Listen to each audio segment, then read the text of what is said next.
आज लैन देन मैं तू खड़िया राशन की खातिर, कार्ड बनाने की खातिर, सेहत मामला दे अंदर है, लेकिन तराबी अंदर कोई नहीं आप खड़े।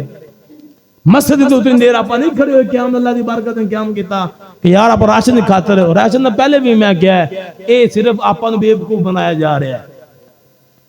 2008 रुपये पता किन्ने रुपये बंदे ने एक घर का इन्ना राशन दे रहे हैं, ते अरबा खरबा रुपये बंदे जो बिजली के टैक्स पाए हुए ने अपने ते। मैं पहले भी क्या सी, आ चक्रां च कौम नूं ना पाओ, अपनी कौम में बेवकूफ भजी फिरदी है। भी तुसी अगर मुहब्बत करनी है मखलूक नाल, गरीबां नाल प्यार करना, जालमो आ कौम नूं जलील ना करो, बिजली सस्ती कर दो। आ कौन मावा बहना कतारा खड़ा ना करो, गैस सस्ती कर दो।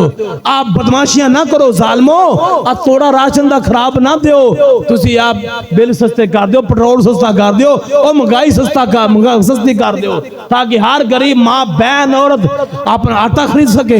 एक ही है महीने का राशन दे रहे हैं, उन्हें टैक्स उत्ते पा रहे हैं, अरबा खरबा उत्ते टैक्स लै रहे हैं, और बिल्कुल पैसे थोड़े बन रहे हैं जो राशन दे रहे हैं। सानू कौम ने बेवकूफ हुक्मराना बेवकूफ बनाया, असि बन चुके हैं, असि लगे हैं जी साढ़े हुक्मरान साढ़े हाकम सानू राशन दे रहे हैं। अगर मुहब्बत है, प्यार है, राशन बंद करो और गरीबां दे नाल मुहब्बत करनी जी, तो फिर महंगाई सस्ती करो, चीज़ां सस्तियां करो, महंगाई खत्म करो। फिर अगर फिर तुहानू पता लगेगा सानू भी तुसी पाकिस्तान दे वफादार, इस कौम दे नाल मुहब्बत प्यार करने वाले।